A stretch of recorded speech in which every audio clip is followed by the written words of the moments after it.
আসসালামু আলাইকুম। সুপ্রিয় দর্শক, আমি সাথে আছি মোহাম্মদ ইব্রাহিম খলিল সুমন। ভারতের অর্থনীতিতে দেখা দিয়েছে চরম ধস।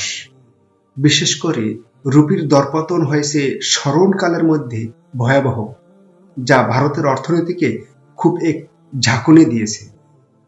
জুলাই বিপ্লবে বাংলাদেশের কপাল খুললেও কপাল পুড়েছে ভারতের। বিশেষজ্ঞরা জানাচ্ছেন, বাংলাদেশের সাথে সম্পর্কের চরম অবনতি ভারতের অর্থব্যবস্থার চরম অবনতির অন্যতম প্রধান কারণ।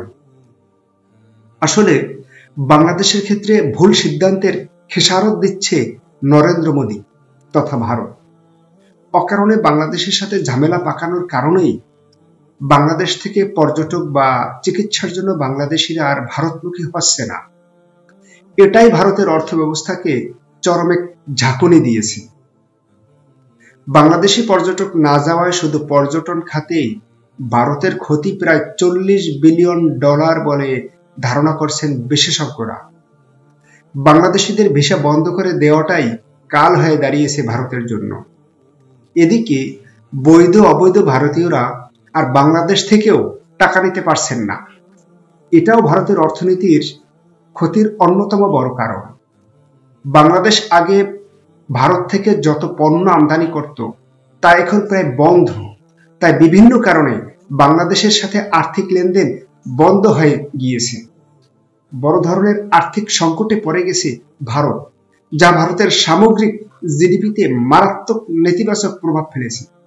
এর প্রভাব পড়েছে ভারতের রাজনীতিতেও, যা ভাবিয়ে তুলেছে নরেন্দ্র মোদী সহ প্রায় সকল রাজনীতিবিদদের। আসলে প্রতিবেশীর সাথে সম্পর্ক ভালো না রাখলে তার কি কঠিন পরিণতি হতে পারে, কি সমস্যায় পড়তে পারে, তা এখন ভারত হারে হারে টের পাচ্ছে।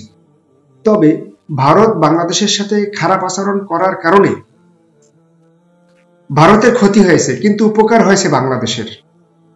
বাংলাদেশিরা এখন সচেতন হয়েছে। বাংলাদেশিরা নিজেদের অর্থ ব্যবস্থাকে নিজেদের দেশের মধ্যেই সচল রাখার চেষ্টা করে যাচ্ছে, অথবা অন্য কোনো উৎস থেকে তারা বিভিন্ন ধরনের পণ্যদ্রব্য সংগ্রহ বা আর্থিক লেনদেন করে যাচ্ছেন, যেটা ভারতের উপরে চরম নির্ভরশীলতার ক্ষেত্রে বাংলাদেশ এক ভালো পদক্ষেপ নিয়েছে বলেই অনেকে ধারণা করেন। কারণ এককভাবে কোনো দেশের উপরে বেশি নির্ভরশীল হলে সেটা যে কারো জন্যই সমস্যা হয়ে যেতে পারে। সেটা যেমন বাংলাদেশের জন্য সমস্যা, তেমনি ভারতের জন্যও সমস্যা। বাংলাদেশের ব্যবসা বাণিজ্যের সবকিছু এখন যেভাবে বিকেন্দ্রীকরণ হচ্ছে, মূলত এটাই যে কোনো দেশের অর্থব্যবস্থার জন্য ভালো বা সঠিক। ব্যবসা বাণিজ্যের এই বিকেন্দ্রীকরণ যে কোনো দেশের জন্যই কল্যাণকর। একক কোনো দেশের উপরে নির্ভরশীল হলে তা যে কোনো সময় বড় ধরনের বিপর্যয় ডেকে আনতে পারে। তার উৎকৃষ্ট উদাহরণ ভারত এবং বাংলাদেশ। সুপ্রিয় দর্শক, এ বিষয়ে আপনারা কি মনে করেন, কি মন্তব্য করেন, কমেন্ট বক্সে জানান।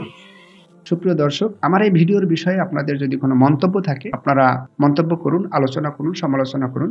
আপনাদের আলোচনা, সমালোচনা, মন্তব্য আমাকে আরো সুন্দরভাবে ভিডিও করার ক্ষেত্রে, উপস্থাপনা করার ক্ষেত্রে অনুপ্রেরণা যোগাবে। আপনারা যারা এখন আমার চ্যানেলটি সাবস্ক্রাইব করেননি, অনুগ্রহ করে আপনারা আমার চ্যানেলটি সাবস্ক্রাইব করুন, এবং যারা সাবস্ক্রাইব করেছেন তাদেরকে অসংখ্য ধন্যবাদ।